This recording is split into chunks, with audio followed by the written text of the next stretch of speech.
नमो अर्यन्ताणं नमो सिद्धाणं नमो आयर्याणं नमो भुवज्जायाणं नमो लोये सौवसावणं नमो समयसाराय स्वानुभूत्या चकास्ते चित्स्वभावाय भावाय सर्वभावान्तरच्छिदे मंगलम भगवान वीरो मंगलम गौतमो गणी मंगलम कुंद कुंदार्यो जैन धर्मोस्तु मंगलम सर्वमंगल मांगल्यम सर्वकल्याणकारकम प्रधानम सर्वधर्माणम जैनम जयतु शासनम ओंकार बिंदु संयुक्तम नित्यम ध्यायन्ति योगिनो कामदम मोक्षदम चैव ओंकाराय नमो नमः।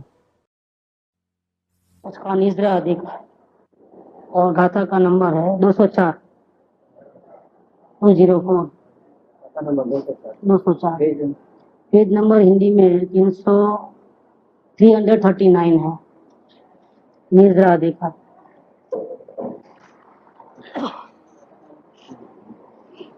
गाथा का नंबर 204।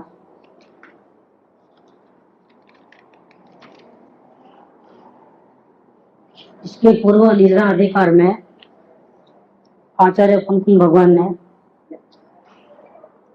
आत्मा को संसारी जीवों को अत्यंत करुणा करके ऐसा कहा कि जो ज्ञान है वही तेरा स्थान है।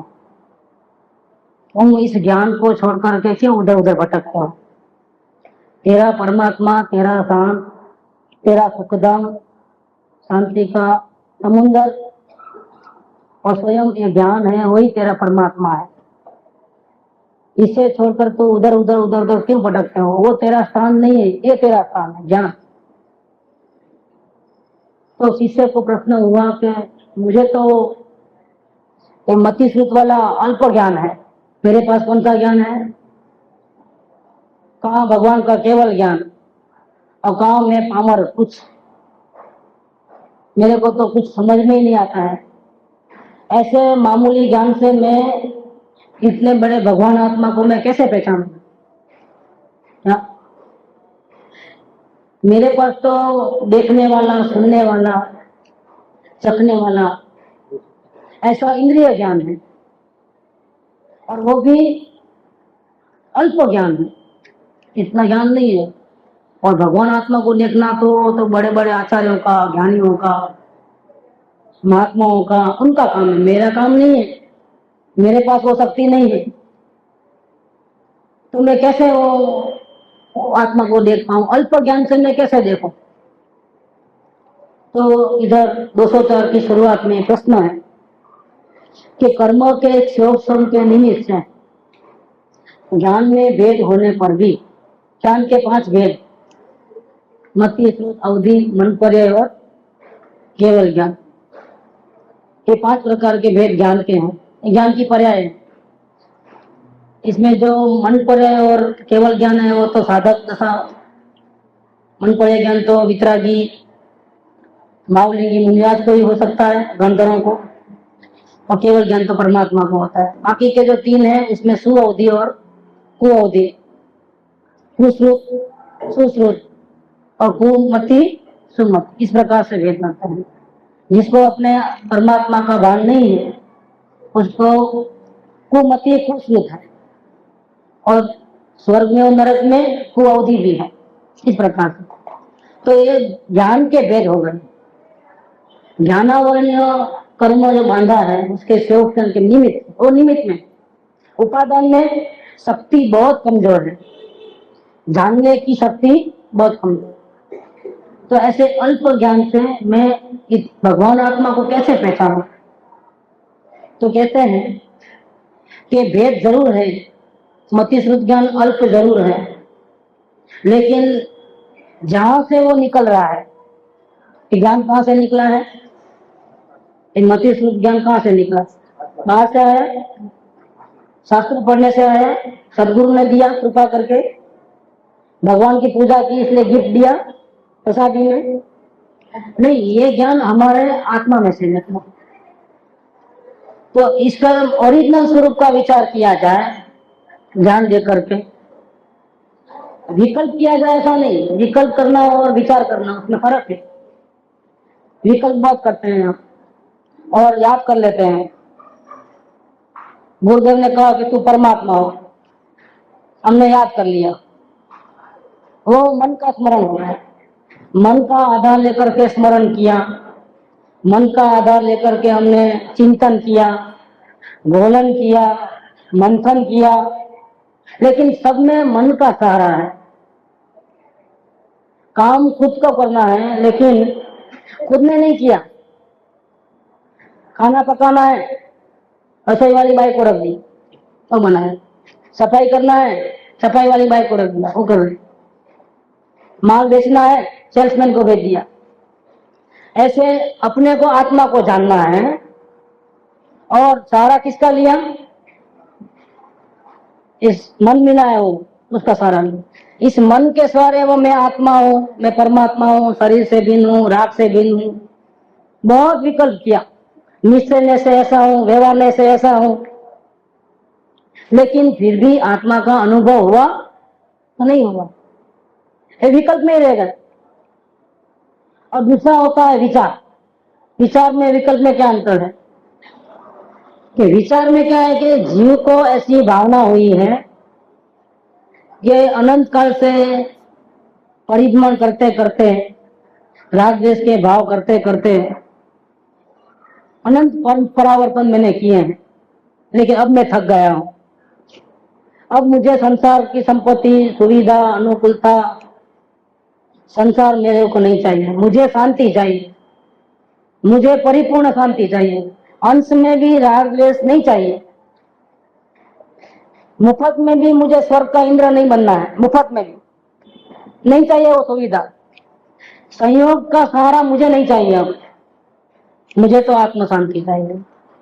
ऐसे ही जिसकी भावना होती है और जो अपने प्रभु के दर्शन करने के लिए बिल्कुल तैयार है, माने अपने प्रभु के दर्शन के बिना उसको चैन नहीं पड़ता है, ऐसी भूमिका में जो स्वरूप का विचार करता है, तो निर्विकल्प होने से पहले मन का आधार होता है। मन में विकल्प आते हैं, विकल्प पहले, निर्विकल्प तो बाद में होता है। पहले विकल्प के भूमिका में निर्णय होते हैं, लेकिन वो निर्णय मन के आधार से नहीं लिया है, अपने ज्ञान के आधार से लिया। ज्ञान के आधार से जो निर्णय होता है, भावना में आकर के जो निर्णय होता है, आत्म भावना में आकर के, ऐसे विचारों को विकल्प नहीं कहते। ऐसे विचारों को मैं आत्मा हूं, मैं गायक हूं, इसको विचार कहते हैं, क्योंकि इसमें लीडिंग में ज्ञान है, लीडिंग में मन नहीं है, स्वयं वहां खड़ा है, ज्ञान जागरूक है। तो जागृति में रह करके जो विचार करे, तो ये भेद जरूर है ज्ञान के अंदर। हमारा ज्ञान में ताकत बहुत कम है, मति श्रुत ज्ञान है, लेकिन स्वरूप का विचार किया जाए तो ज्ञान तो एक ही है। ज्ञान में वास्तव में कोई भेद नहीं है, ये मति ज्ञान, ये श्रुत ज्ञान, ये अवधि ज्ञान, ये मन पर है, ये केवल ज्ञान। ज्ञान तो ज्ञान है, उनका स्वरूप एक ही है, वो ज्ञान एक ही है, और वो ज्ञान है, वही मोक्ष का उपाय है। जो वर्तमान में हमारे पास ज्ञान है, वो ज्ञान है, उसकी ताकत तो कमजोर नहीं है। गुरुदेव श्री मोक्ष मार्ग प्रकाशक के रहस्यपूर्ण चिट्ठी, पंडित तोरमल जी द्वारा लिखा गया पत्र रहस्यपूर्ण चिट्ठी, वो मोक्ष मार्ग प्रकाशक के अंत भाग में है। उसके ऊपर प्रवचन करते हुए गुरुदेव ऐसा कहते हैं कि ये जो मति श्रुत ज्ञान है, श्रुत ज्ञान जो है, वो केवल ज्ञान का अंश है। क्या? अगर वो अंतर्मुख हो गया, ये श्रुत ज्ञान भले ही अल्प है, लेकिन उसने अपनी शक्ति को वेस्ट नहीं किया, बर्बाद नहीं किया, उधर उधर देखने सुनने में नहीं लगाया। पांचों इंद्रियों को, विषयों को गौण करके, मन का भी आधार छोड़ करके, वो मति श्रुत ज्ञान जो है अंतर्मुख हो, ऐसा अपने प्रभु को देखे, देखने की प्रवृत्ति करे, तो वो श्रुत ज्ञान कोई मामूली श्रुत ज्ञान नहीं है, वो केवल ज्ञान का कटका है। वो भले ही मति अभी शक्ति अल्प है, लेकिन केवल ज्ञान उसके सामने आएगा। ऐसी शक्ति में वो ताकत है ज्ञान के अंदर कि केवल ज्ञान को बुलाता है, ऐसा गुरुदेव ने कहा। तो ये जो हमारे पास जो ताकत है, भले ही कम है, ताकत बहुत कम है, लेकिन ऐसा नहीं समझना कि हमको आत्मा का अनुभव नहीं हो सकता है। हम हमारी अवस्था में हम कमजोर हैं, राग द्वेष वाली अवस्था है क्या, लेकिन हमारा स्वभाव कैसा है, वो तो प्रमद भी नहीं है और अप्रमद भी। अवस्था से पार, पर्यायों से पार देख ले आप स्वयं भगवान। गुरुदेव अपने को भी भगवान देखते थे और हम जैसे संसारी जीवों को वो भी कैसा देखते थे, भगवान देखते थे, और पर्यायों को देखते ही नहीं थे। तो ये श्रुत ज्ञान की ताकत है। श्रुत ज्ञान में हम जिसको देखना चाहे उसको देख सकते हैं, निर्णय कर सकते हैं। तो ये जो ज्ञान है वो भले अल्प शक्ति वाला है, लेकिन ज्ञान वो एक ही है, ज्ञान में कोई भेद नहीं है। और ये जो ज्ञान है वही मोक्ष का कारण है, मोक्ष का उपाय है। जन्म मरण से रहित होने का एकमात्र उपाय ये ज्ञान है। इस अर्थ की गाथा कहते हैं उसको।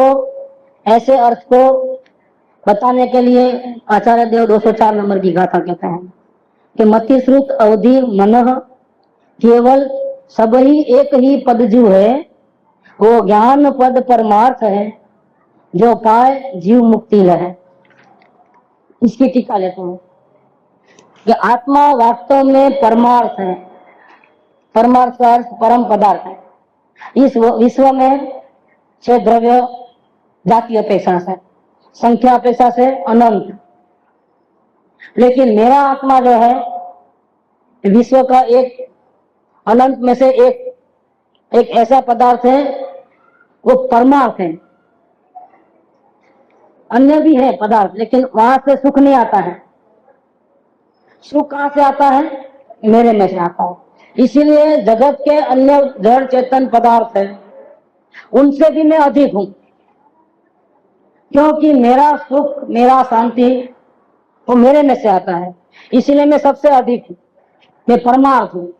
वो पदार्थ है और मैं क्या हूं, परमार्थ, परम पदार्थ हूं। और वो परम पदार्थ माने क्या, हम तो समझ में नहीं आता है। तो लक्षण के द्वारा बताओ कि मैं ऐसा परमात्मा हूं, परम पदार्थ हूं, तो उसका लक्षण क्या, मैं कैसे पहचानूं। तो वो एक ज्ञान है। ये जो ज्ञान है वो आत्मा है। आत्मा नहीं दिखता है, अनंत गुणों का पीर अरूपी है, वो इंद्रिय ग्राह्य नहीं है, विकल्प से वो समझ में नहीं आता है। सारा दिन में गायक हूं बोलो तो भी समझ में नहीं आता है। आंख बंद कर दो, कान बंद कर दो, एक अंधेरे में चले जाओ, ध्यान लगाओ, तो भी नहीं लगता है। लेकिन फिर भी हम जान सकते हैं एक ज्ञान है, वो आत्मा है। और आत्मा एक ही पदार्थ है। आत्मा कोई बहुत सारे रसकणों का, जैसा ये उंगली है, तो ये उंगली एक पदार्थ नहीं है, अनंत परमाणुओं का स्कंध है। लेकिन अंदर में जो देह देवल में विराजमान है, जो ज्ञान मूर्ति है, उसमें अनंत गुण है, इसलिए अनंत आत्मा नहीं है। अनंत गुण वाला अभेद एक आत्मा है। आत्मा एक ही पदार्थ है। इसीलिए ये जो ज्ञान है वो भी एक ही पद है। ये जो टुकड़े कर दिए, मति ज्ञान, श्रोत ज्ञान, अवधि ज्ञान, ऐसा अलग अलग नहीं है, क्योंकि आत्मा एक है, ज्ञान भी एक ही है। ये जो भेद है वो अवस्थाओं के भेद है। मति ज्ञान, श्रुत ज्ञान, अवधि ज्ञान किसके भेद है, अवस्थाओं के। शक्ति का भेद नहीं है। शक्ति तो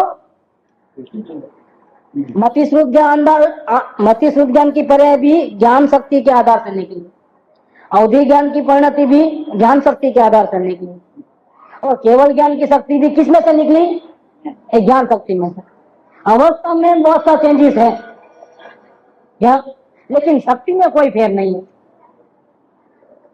वास्तव में ये हमारे पास जो परिणति है वो मति श्रुत ज्ञान वाली है, लेकिन उसका आधार, ये पर्याय किसके आधार से निकली, पर्याय गुण में से निकली है।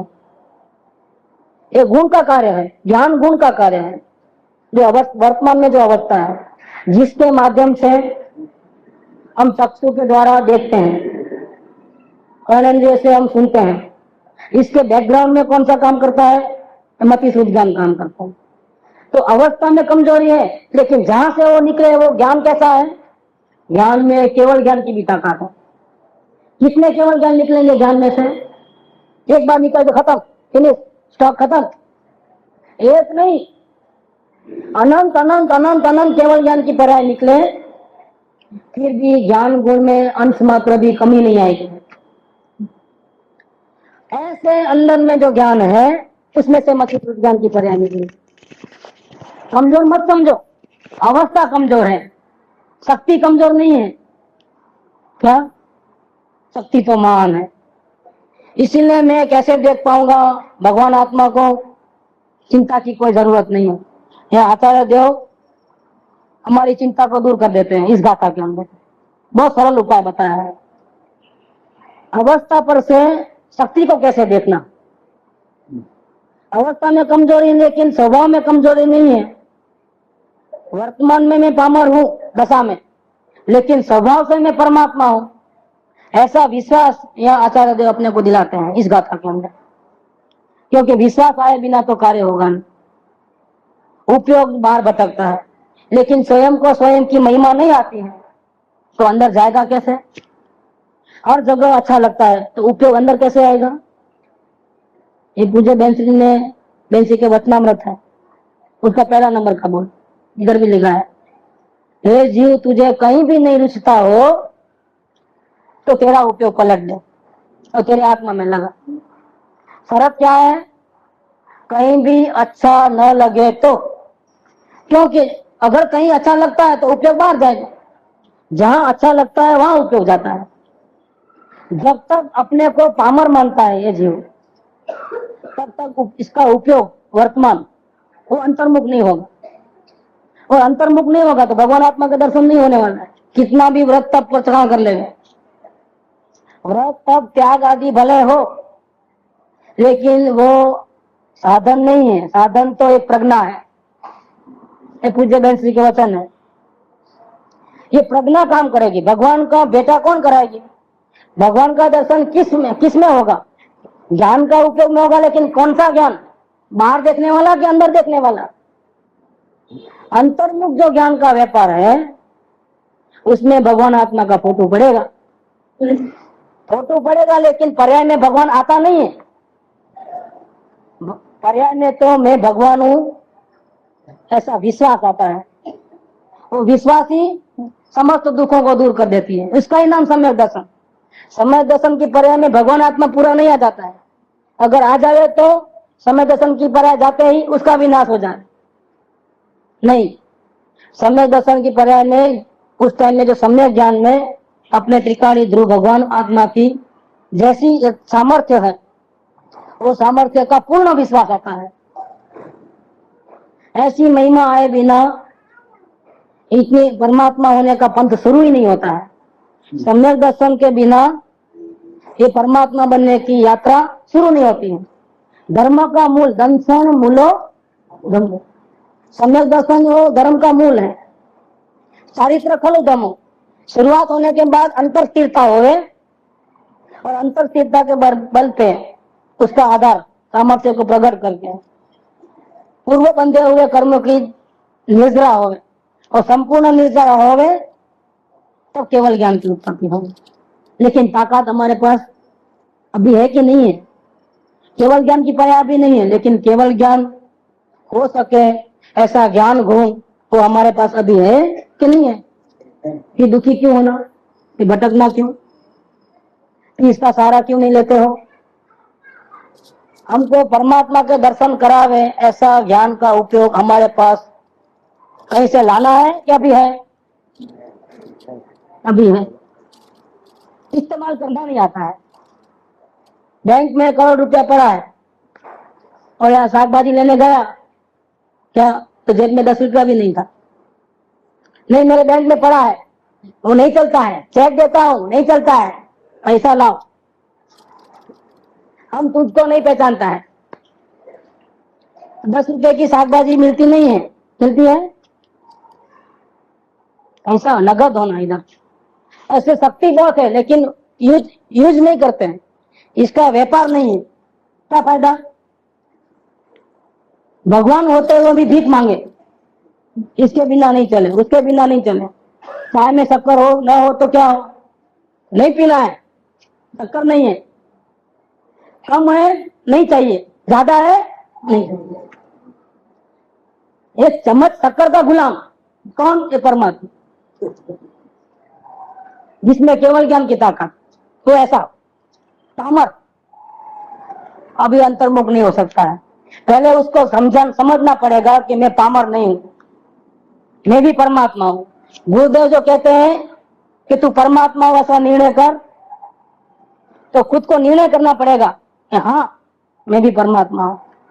गुरुदेव ने मंत्र दिया, मैं ही परमात्मा हूं ऐसा नक्की कर, मैं ही परमात्मा हूं ऐसा निर्णय कर, और मैं ही परमात्मा हूं ऐसा अनुभव कर। स्टेप से नक्की करो, निर्णय करो, अनुभव करो। मैं पामर हूं, मेरे पास अल्प ज्ञान है, नहीं नहीं नहीं, ऐसा नहीं। मैं परमात्मा हूं ऐसा नक्की करो पहले। कैसे नक्की होगा? कि गुरुदेव की वाणी के प्रताप से नक्की होगा, क्योंकि हम तो जानते नहीं है, हमको पता नहीं है। पूज्य बैंसी बोलते हैं कि हमको आत्मा शब्द भी किसने सिखाया? गुरुदेव ने सिखाया। उनका अनंत उपकार है, हमको क्या पता कि हम भगवान है। और आत्मा शब्द बोलना भी हमको बोलना भी नहीं आता था, वो बोलना भी हमको गुरुदेव ने सिखाया। तो नक्की किया, गुरुदेव की बात को स्वीकार किया कि हाँ आप कहते हो बिल्कुल सही। हो गया काम, हो गया समय दर्शन? नहीं, निर्णय करना पड़ेगा। तो मैं बार बार ऐसा जाप करूं, मैं गायक हूं, मैं परमात्मा हूं, नक्की हो जाएगा? निर्णय हो जाएगा? ज्ञान को अंतर्मुख करके केवल विकल्प के आधार से नहीं, ज्ञान के आधार से निर्णय करना पड़ेगा। जिसका दूसरा नाम है भावासन, जिसका और एक नाम है पदार्थ निर्णय, जिसका और एक नाम है तत्व निर्णय। ऐसा पहले करना पड़ेगा, इसके बिना आत्मा की अनुभूति नहीं होगी। तो वो तत्व निर्णय में क्या होता है? तो भावासन होता है तो क्या होता है?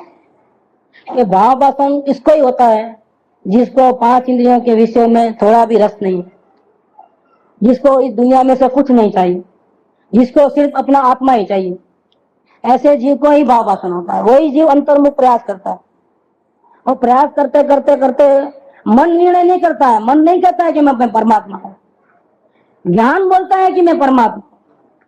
फर्क है। फिर मन उसको साथ देता है। जब ज्ञान बोलता है कि मैं परमात्मा हूं, निर्णय करता है, निर्धार करता है, तो मन क्या करता है कि वो मन जो पहले अपने को पामर मानता था, संसारी मानता था, रागी मानता था, द्वेषी मानता था, उसने भी चेंज कर दिया अपना व्यू। वो भी ज्ञान का साथ देने लगे। पहले अज्ञान का साथ था, अब किसका क्या साथ है? ज्ञान। वो भी ऐसा बोले कि मैं परमात्मा हूं, अब ठीक है। लेकिन ज्ञान का सारा ना होवे, अंतर्मुखता नहीं होवे, प्रयास ना होवे, हर जगह रुचि पड़ी है और मैं परमात्मा हूं, तो वो ठीक नहीं है, वो सही नहीं है, उससे समय दर्शन की प्राप्ति नहीं होने वाली। तो इस गाथा के अंदर आचार्य देव टीका के अंदर अमृतचंद्र आचार्य देव दृष्टांत के सहारे, ये पर्याय भले ही अल्प शक्तिवान है, लेकिन मैं परमात्मा हूं।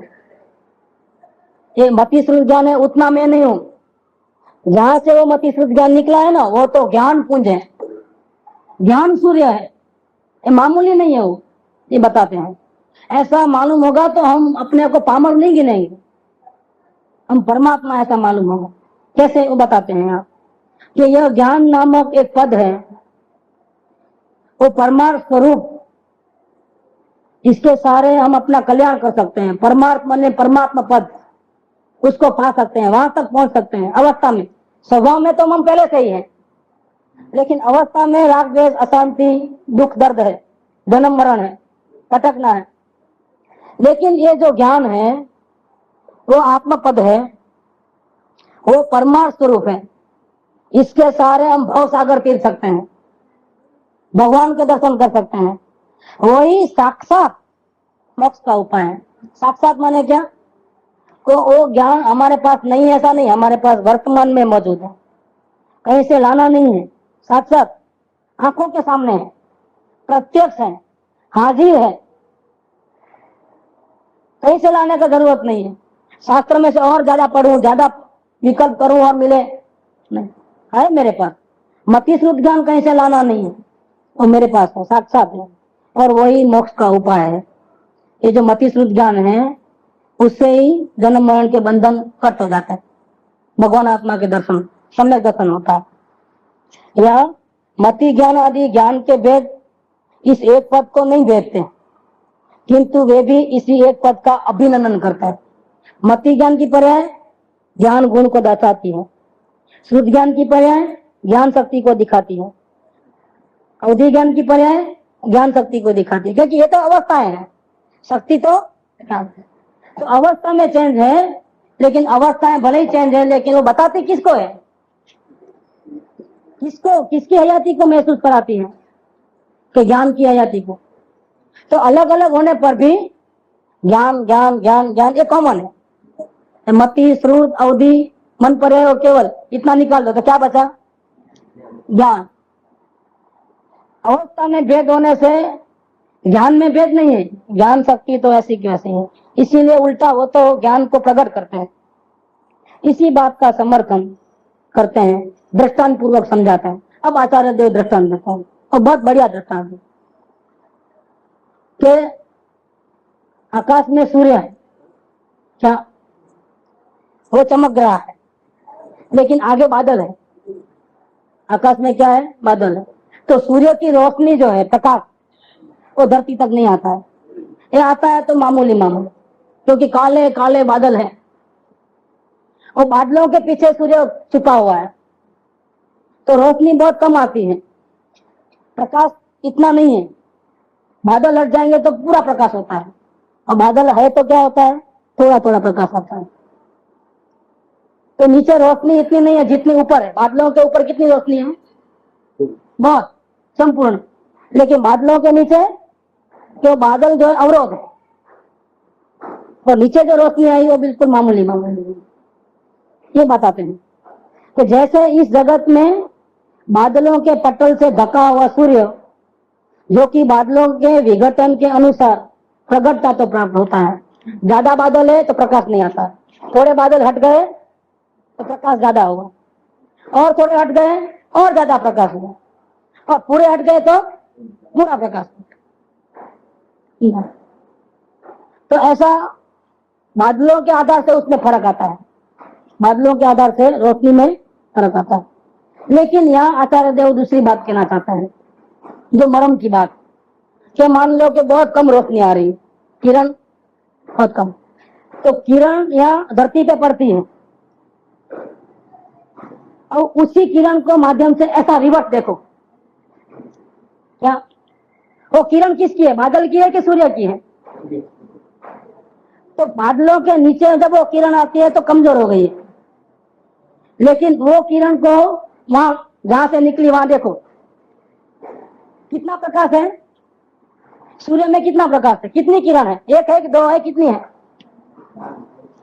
अनंत। उसकी ताकत की क्या बात करें।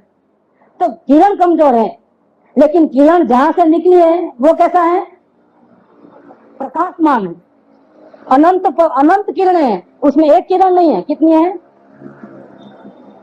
तो हमको मति ज्ञान है तो भी किसको देखना है, कहां से निकला, और ज्ञान सूर्य। श्रुत ज्ञान होगा तो भी किसको देखना है, कहां से निकला, ज्ञान सूर्य। ये कमजोर है, वो कमजोर नहीं है, ये किरण कमजोर है, लेकिन जहां से निकला वो कैसा है, इसमें कितना ज्ञान है। जब ज्ञान प्रकट होगा तो क्या होगा, एक समय की ज्ञान पर्याय, केवल ज्ञान एक समय की। और इस विश्व में जितने भी पदार्थ, लोक अलोक सब, उसके भूतकाल वर्तमान काल भविष्य काल की अनंत अनंत पर्याय सहित वर्तमान में प्रत्यक्ष ज्ञान है, इतना ज्ञान है। ज्ञान कितना है, इतना ज्ञान हर समय निकले और फिर भी एक अंश मात्र भी कम न हो जाए, ज्ञान शक्ति वैसी की वैसी रहे। कितनी ताकत। हम मति श्रुत ज्ञान के डेवलपमेंट को देखते हैं, विकास को, तो लगता है कि हम पामर है, हम परमात्मा नहीं है। लेकिन जहां से वो निकला है उसको देखे तो कैसे हैं हम, अरे हमारे खजाने पूरे भरे हैं, हम बेकार के रोते हैं। क्या, हमको रोने का कोई कारण नहीं है, दुखी होने का कोई कारण नहीं। हम ऐसे हैं कि शाश्वत रहने वाले हैं, हम मरने वाले नहीं हैं। करने वाले हैं। ये रोग आता है तो हमारे में आता है कि बॉडी में आता है? हमारे में आता है। ये रोना क्यों, चिल्लाना क्यों? भूख किसको लगती है? भूख हमको लगती है। हम खाने वाले हैं रोटी, कौन खाएगा रोटी? कौन खाएगा? अरे हमको कुछ हो सकता नहीं है, हमको जरूरत नहीं है किसी की। ये गुरुवर शाश्वत सुख दर्शक, ये नग्न स्वरूप तुम्हारा है, जबकि नश्वरता का सच्चा दिग्दर्शन करने वाला। देखो हमारे गुरुराजों की 2 वक्त की रोटी की भी गुलामगिरी नहीं है क्या? वो जंगल में रहते हैं, आम का झाड़ है क्या? तो भूख लगे तो खाते होंगे कि नहीं खाते होंगे? नहीं, कच्चा आम नहीं तोड़े, लेकिन पक्का हो जाए तो तोड़ने का क्या सवाल है? पक्का आम अगर नीचे भी गिर गया हो तो भी उठाते क्या? कोई देखता तो नहीं है वहां? देखता है जंगल में कौन है? नहीं लेते हैं हम। बात तो नहीं है 3 लोग के नाथ, उनको रसकण की भी जरूरत नहीं। हूँ एक शुद्ध सदा आरोपी, ज्ञान दर्शन है करे, कहीं अन्य के परमाणु मात्र मारू नथी घरिए अरे। ज्ञान होता है तो क्या होता है? अपने परमेश्वर का ज्ञान होता है तो क्या होता है? सम्यक ज्ञान होता है। वो बादशाह हो गया क्या? उसका मोक्ष हो गया? अभी हुआ नहीं, अभी केवल ज्ञान होने में टाइम है, अभी संपूर्ण वितराग नहीं हुआ है, लेकिन भाव मुक्ति हो गई। क्या हुआ है? वो बीज, चंद्रमा के बीज हो गई। अब पूनम होगा कि नहीं होगा? गारंटेड होगा। इसलिए जिसको आत्मा का अनुभव हुआ उसकी मुक्ति निश्चित है। सम्यक दर्शन में वो ताकत है। इसलिए एक कृपाउदय कहते हैं कि आपको सम्यक दर्शन करना है, आत्मा का अनुभव, आप 10 बार सोच लेना। आप सम्यक दर्शन होने के बाद अगर आप बोलोगे कि नहीं मुझे मोक्ष नहीं जाना है, हमको तो हमारे बाल बच्चों के साथ रहना है, दुकान संभालना है, क्या होगा? ऐसा नहीं होगा। आपको जबरदस्ती वो परमात्मा बना देगा। कौन? समझ। तो पूज्य गुरुदेव का 45 साल का जो उपदेश का सार है वो हमको ये सूचित करते हैं, आप सब 1000 काम छोड़ करके, करोड़ काम छोड़ करके सबसे पहले क्या काम करना? समय दर्शन की प्राप्ति करनी। तो कर सकते, हम पामर नहीं है, ये बात इधर बताते हैं। मति शुद्ध ज्ञान की पर्याय अल्प है। ज्ञान की ताकत व्यक्ति में कम है, अवस्था में कमजोर है, लेकिन जहां से वो निकल रही है वो तो ज्ञान सूर्य है। उसमें मति शुद्ध ज्ञान की नहीं, केवल ज्ञान की अनंत पर्याय है, अनंत किरणें हैं। वो कोई मामूली नहीं है। अपने आप को मामूली क्यों मानते? क्यों मानते पामर? गुरुदेव कहते हैं कि अगर तुम अपने को पामर मानोगे तो तुम पामर ही बने रहोगे, तेरी पामरता जाएगी नहीं। और अगर तुम अपने को परमात्मा मानोगे, स्वीकार करोगे अंतर्मुख होकर के, तो तेरी पामरता रहेगी नहीं, वो नाश हो जाएगी, तो परमात्मा हो जाएगा। फिर हम क्यों ऐसा पामर रह के रहते हैं, रखे हुए हैं? क्यों किसी की जरूरत पड़ती है? हमारे देखना है हमारे भगवान को, वो ताकत हमारे पास है, फिर भी हम उस ताकत का इस्तेमाल करते हैं। यहाँ ये बताते हैं कि जैसे इस जगत में बादलों के पटल से ढका हुआ सूर्य, जो कि बादलों के विघटन के अनुसार प्रगटता को प्राप्त होता है, उसके प्रकाशन की हीन अधिकता रूप भेद उसके सामान्य प्रकाश स्वभाव को नहीं भेदते हैं। भले ही कमजोर है, लेकिन वो आत्मा को दिखाता है, वो प्रकाश को दिखाता है, वो अंधेरे को चीरता है, अपने अंदर की स्वाभाविक ताकत को रखता है। ये सामान्य स्वभाव को नहीं भेदता है। इसी प्रकार कर्म पटल के उदय से ढका हुआ आत्मा, जो कि कर्मों के विघटन के अनुसार प्रगटता को प्राप्त होता है, उसके ज्ञान के हीन अधिकता रूप भेद उसके सामान्य ज्ञान स्वभाव को नहीं भेदते, खंडन नहीं करते। प्रत्युत उल्टा वो दर्शाते हैं कि मैं भले अल्प हूं, लेकिन जहां से मैं निकला हूं वो अल्प नहीं है, वो भगवान है। इसीलिए जिसमें समस्त भेद दूर हुए हैं, ऐसे आत्म स्वभाव भूत एक ज्ञान का ही अवलंबन करना, एक ज्ञान किरण कमजोर होने पर भी यही एक माध्यम है।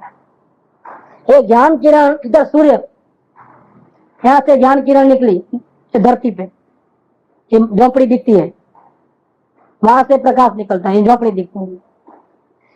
किरण से ऐसा देखोगे तो झोपड़ी दिखेगी, और उसी किरण से वहां देखोगे तो क्या दिखेगा? ये देखने की कला है। क्या किरण वही की वही है, जो हमारा वर्तमान उपयोग है ना, वही किरण है। वो कहां से निकली? भगवान में से। हमारा ध्यान किधर है? बाहर, तो वो दिखता है, और इधर देखे तो ये दिख। लेकिन ये जीव एक सेकंड भी अंदर रहना नहीं चाहता। 5 मिनट हुई कि पैर दुखते हैं, सर दुखता है, कमर दुखती है, भूख लगी है, अंधेरा है, कुछ दिखता नहीं है, चलो उठो। विकल्प दिखते हैं, न जाने कहां कहां से विकल्प आ गए। क्यों ऐसा होता है? सब ताकत है, खुद भगवान है, फिर ऐसा क्यों होता है? योग्यता की कमी है। क्या है? उसको बाहर में रस आता है जगह, 5 इंद्रियों के विषयों में उसका चित्त है। तो बेंस जी कहते हैं कि एक म्यान में 2 तलवार नहीं रहती है। जब तक तुझे संसार के भोगों को भोगने की अनुकूलता की चाह, प्रतिकूलता से दूर रखने की, हटने की चाह, कि जब तक तेरे में है तब तक तुझे इस भगवान का रंग लगने वाला ताकत तेरे पास है। तू स्वयं भगवान है, लेकिन तू देख नहीं पाएगा। क्यों? कि तुझे तो बाहर मजा आती है ना, पैसा कमाना है, कारीगर बनाना है, खाना है, पीना है, गाना सुनना है, पिक्चर देखना है, टीवी देखना है। तुम अपने को बर्बाद करते हो। तुम भगवान को देखना चाहो तो कितनी देर में देख सकता है वो जी? 1 घंटे का 60 मिनट, और 1 मिनट की कितनी सेकंड? 60। ठीक। और एक सेकंड का समय कितना? असंख्य। और आत्मा को देखने के लिए कितना कितना समय चाहिए? एक समय। तो 1 मिनट में हमारे पास कितना है टाइम? असंख्य इंटू 60। परमात्मा जो सिद्ध परमात्मा है ना, वो 1 सेकंड में कितनी बार आत्मा का अनुभव करते हैं? 1 बार, 2 बार, 4 बार, कितनी बार करते हैं? सिद्ध भगवान कितनी बार? 1 सेकंड के अंदर असंख्य बार करते हैं। और कितनी शांति मिलती? पूर्ण शांति मिलती। और हम उनके जैसे ही हैं। हम कैसे हैं? हम सिद्ध भगवान से कम है क्या? कमजोर है क्या? और हम क्या करते हैं? 1 सेकंड बर्बाद करते हैं कि 1 मिनट कि 1 घंटा? कितना बर्बाद करते हैं? गया। फिर हम काय के शिष्य हैं गुरुदेव के? फिर तो हम गुरुदेव की बात नहीं मानते। हम गुरुदेव की सिर्फ जय बुलाते हैं, क्या उनके गीत गाते हैं, गुणगान गाते गाते, और अपने प्रभु को देखे बिना ये जिंदगी चले जाए तो हम गुरुदेव के सच्चे शिष्य है क्या? ये हमारी गलती को हमको सुधारना चाहिए। हम पामर नहीं है, हमारे पास भी पूर्ण ताकत है। अभी चाहे तो अभी हम अपने भगवान को देख सकते हैं। तैयारी खुद की चाहिए, तो तैयारी हम कर सकते हैं। प्रयास करना है, वही प्रयास है। इसीलिए हम सब इकट्ठे होते हैं। सत्संग में क्यों आते हैं? स्वाध्याय में क्यों आते हैं? हमारी पामरता का एहसास मिटाने के लिए। हम भी भगवान हैं, हम भी कर सकते हैं, हम भी गुरुदेव के रास्ते पे चल सकते हैं। ये विश्वास हमारे में पैदा हो गए, और हम जल्द से जल्द अपने भगवान के दर्शन करें, इसी भावना के साथ। सुख धाम अनंत सुसंत चही, दिन रात रहे तद ध्यान मही। प्रशांति अनंत सुधामय जे, प्रणमो पद तेवर ते जयते। प्रणमो पद ते